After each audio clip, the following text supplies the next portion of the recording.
Hello guys, അപ്പോൾ welcome to our channel. ഈ വേനൽ അങ്ങോട്ട് വന്നേ പിന്നെ ചെടികളൊന്നും നമുക്ക് അത്ര സംരക്ഷിക്കാനുള്ള നേരമൊന്നും കിട്ടുന്നുണ്ടായിരുന്നില്ല കേട്ടോ. ഇന്ന് ഉണ്ണിച്ചേട്ടൻ ലീവായിരുന്നേ. അപ്പം നമ്മൾ രാവിലെ ഒരു 7 മണിയായപ്പോഴത്തേക്കും ബ്രേക്ക്ഫാസ്റ്റും കൂളിയും കാര്യങ്ങളൊക്കെ കഴിഞ്ഞതിന് ശേഷം ഗാർഡൻ ഒന്ന് റീസെറ്റ് ചെയ്യാമെന്ന് വിചാരിച്ചു. എനിക്കിതിൽ വലിയ റോളില്ലാത്തതുകൊണ്ടാട്ടോ ഞാൻ രാവിലെ തന്നെ ഫ്രഷ് ആയി. നോർമൽ പ്ലാന്റ്സിനേക്കാളും കൂടുതൽ നമ്മൾ ഇവിടെ വെച്ചിരിക്കുന്ന ഓർണമെന്റൽ പ്ലാന്റ്സ് ആണ്. അതുകൊണ്ട് തന്നെ ചിലതൊക്കെ നമ്മൾ പ്രോപ്പർ കെയർ കൊടുത്താൽ മാത്രമായിട്ട് വളരും. ഈ പ്ലാന്റ്സ് ഒക്കെ പിടിച്ചു വരുന്നതുകൊണ്ട് നമ്മൾ ചെറിയ ഡബ്ബയിലാട്ടോ നട്ടിരിക്കുന്നത്. ഈ പേൾ ഗ്രാസ് ഒക്കെ നമ്മൾ ഇങ്ങനെ വളർത്തി എടുത്തേക്കണം. പിന്നെ ചട്ടികളൊക്കെ നമ്മൾ ബൾക്കായിട്ടാണ് മേടിക്കണം. അപ്പോൾ അത് ചെടികളൊക്കെ ഒരു 10-12 സെറ്റായി വന്നതിന് ശേഷമാണ് നമ്മൾ ചട്ടികളൊക്കെ മേടിച്ച് അതിലേക്ക് നമ്മൾ മാറ്റി നടുന്നത്. നമ്മളിവിടെ റെന്റിനാണ് താമസിക്കുന്നത്. അപ്പോൾ അതുകൊണ്ട് തന്നെ ഇവിടുന്ന് നമുക്ക് മണ്ണ് കാര്യങ്ങളൊന്നും എടുക്കാൻ പറ്റാറില്ല. നമ്മൾ വീട്ടിൽ പോണ സമയത്ത് അവിടെ നിന്ന് ഒരു ചാക്കിൽ ഫുള്ള് ഇങ്ങനെ മണ്ണ് നിറച്ച് കൊണ്ടുവന്നിട്ടാണ് ഈ ചെടികളൊക്കെ നടുന്നത്. മെയിനായിട്ട് ഉണ്ണിച്ചേട്ടനാണ് ഇതുപോലുള്ള പ്ലാന്റ്സ് ഒക്കെ കൊണ്ടുവരിക. പിന്നെ ഇതിൻ്റെ ഇടയിൽ നിൽക്കണ ചെമ്പരത്തി, തുളസി, ഇതൊക്കെ ഞാൻ അമ്മൂമ്മയുടെ അടുത്ത് പോയപ്പോൾ അവിടെ നിന്ന് എടുത്തുകൊണ്ട് പോകുന്നതാണ്. ഈ അലോവേര നമ്മൾ ആദ്യം കൊണ്ടുവന്നതിനിപ്പോൾ ചെറിയ ചട്ടിയാണ് നട്ടായിരുന്നത്. പക്ഷെ അത് അങ്ങോട്ട് വളരുന്നുണ്ടായിരുന്നില്ല. അപ്പോൾ വലിയ ചട്ടിയിലേക്ക് മാറ്റി നട്ടിട്ട് അത് വളരുകയും ചെയ്തു. അതിന്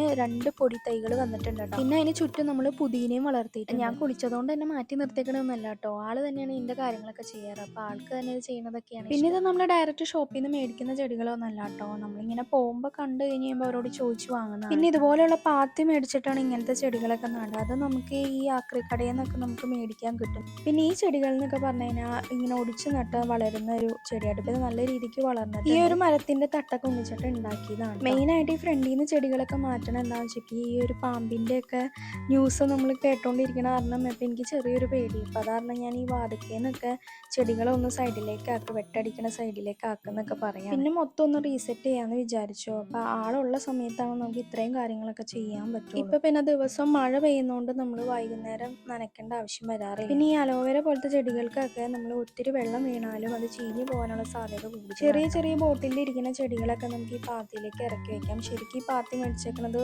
വേറെ നമുക്ക് കട്ടൺ പ്ലാന്റ്സ് സെറ്റ് ചെയ്യാൻ വേണ്ടിയിട്ടാണ്. ഇപ്പോൾ അത് നമുക്ക് കിട്ടാത്തത് കൊണ്ട് നമുക്ക് ഈ പ്ലാന്റ്സ് ഒക്കെ ഇവിടെ അറേഞ്ച് ചെയ്ത് വെക്കും. മുകളിലുള്ള പാത്തിയിൽ നമ്മുടെ കരിയിലകൾ കട്ട കുത്തി നിന്നിട്ട് നമ്മുടെ വെള്ളം മുഴുവനും കുത്തൊലിച്ചിങ്ങനെ വരുമായിരുന്നേ.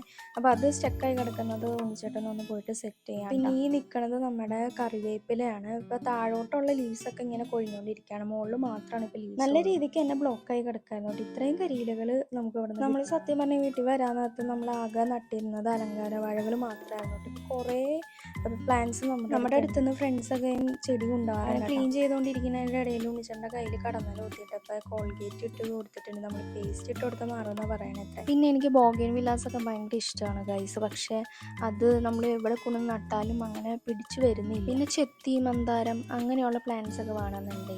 പൊതുവെ ഉണ്ണിച്ചേട്ടന് ഇങ്ങനത്തെ പ്ലാന്റ്സിനോട് താല്പര്യമില്ല.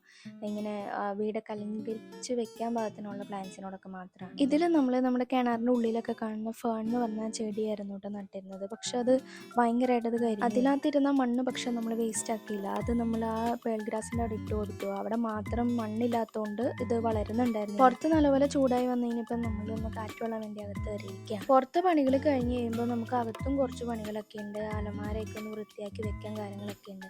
അപ്പോൾ കുറച്ച് നേരം അങ്ങനെ ഇരുന്നതിന് ശേഷം പിന്നെ നമ്മൾ പണി അങ്ങോട്ട് തീർക്കാമെന്ന് വിചാരിക്കുകയാണ്. കാരണം ഇന്ന് വിട്ട് കഴിഞ്ഞിട്ടുണ്ടെങ്കിൽ പിന്നെ അതിന് വേണ്ടിയിട്ട് നമുക്ക് ഇരിക്കാൻ സമയം. അപ്പോൾ ഈ ഒരു വുഡൻ സ്റ്റാൻഡിൽ നമ്മൾ ചെറിയ കോപ്പർ ലൈറ്റ് പിടിപ്പിച്ചിട്ടുണ്ടായിരുന്നു. അപ്പോൾ അത് ഉണ്ണിച്ചേട്ടൻ ഊരിയെടുക്കുക. ആൻഡ് മൊത്തത്തിൽ ഇത്രയുണ്ടോ നമ്മുടെ മുറ്റം വരുന്നത്. അതിനകത്ത് തന്നെ നമുക്ക് റംബൂട്ടാനുണ്ട്, കപ്പങ്ങയുണ്ട്, അതുപോലെ ജാതിക്കയുണ്ട്, കുറേ ഇതുണ്ട് കേട്ടോ. ഇതൊക്കെ നമ്മുടെ ഓണർ തന്നെയാണ് നോക്കുന്നത്. അപ്പോൾ ഉണ്ണിച്ചേട്ടൻ പറഞ്ഞത് എന്താണെന്ന് വെച്ചിട്ടുണ്ടെങ്കിൽ ഈ കോപ്പർ ലൈറ്റ്സ് ഇങ്ങനെ കെട്ടുകൂടാണ്ടിരിക്കാൻ വേണ്ടിയിട്ട് ഇങ്ങനെ മരത്തിൻ്റെ ഇതിൽ വെച്ചാൽ മതി എന്ന് പറഞ്ഞു.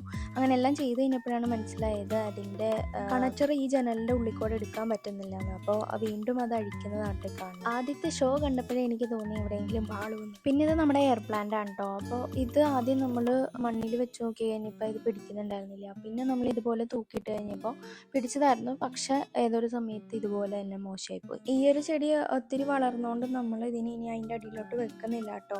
കാരണം ബാക്കി പ്ലാന്റ്സ് ഒന്നും ഇത് വെച്ച് കാണില്ല. അപ്പോൾ ചെറിയ ചെറിയ പ്ലാന്റ്സ് ഒക്കെ ഞാൻ ഇപ്പുറത്തോട്ട് അറേഞ്ച് ചെയ്ത് വെക്കുകയാണ്. എൻ്റെ വീട്ടിലാണെങ്കിൽ എൻ്റെ അമ്മയുടെ അടുത്ത് കുറേ പൂവിടുന്ന ചെടികളുണ്ട് കേട്ടോ. പക്ഷെ അമ്മ അത് ഓമനിക്കണ കാണുമ്പോൾ നമുക്ക് അത് തരുമെന്നൊന്നും ചോദിക്കാൻ പറ്റില്ല. പിന്നെ ഒത്തിരി പച്ചക്കറികൾ അമ്മ നട്ടിട്ടുണ്ട്. പക്ഷെ ഞാൻ ഇവിടെ നടാന്ന് ഓർത്ത് കഴിഞ്ഞപ്പോൾ നമുക്ക് ഇവിടെ എലിയുടെ ശല്യം കൂടുതലായതുകൊണ്ട് പിന്നെ അതിന് മുതിർന്നില്ല. കുറച്ച് ചെടികളിലൊക്കെ പുല്ല് വന്നിട്ടുണ്ടായിരുന്നു കേട്ടോ. അപ്പോൾ അത് നമ്മളിങ്ങനെ പറിച്ചു കളഞ്ഞു. എല്ലാം ഓൾമോസ്റ്റ് സെറ്റായി കഴിഞ്ഞപ്പോൾ നമ്മൾ വെള്ളം ഒഴിച്ചു കൊടുത്തിട്ട് എല്ലാ ചെടികളും. പിന്നെ അലങ്കാര വാഴകളുടെ കാര്യം പറയുകയാണെങ്കിൽ ഇടയ്ക്ക് മണ്ണൊന്ന് മാറ്റി കൊടുക്കണം, നന്നായിരിക്കും. കാരണം ഇതിൻ്റെ ഉള്ളിൽ ഫംഗസ് ഈ വൈറ്റ് കളർ വന്നിട്ടുണ്ടോ എന്നൊന്ന് ചെക്ക് ചെയ്ത് മണ്ണൊക്കെ സെറ്റ് ചെയ്ത് വെക്കുകയാണെങ്കിൽ സൂപ്പറായിരിക്കും. അങ്ങനെയെല്ലാം സെറ്റ് ചെയ്ത് കഴിഞ്ഞപ്പോൾ ഞാൻ അതിൻ്റെ മുമ്പിൽ കയറി ഫോട്ടോസൊക്കെ എടുത്തു. പക്ഷെ ക്രെഡിറ്റ് ഉണ്ണിച്ചേട്ടനാണ്.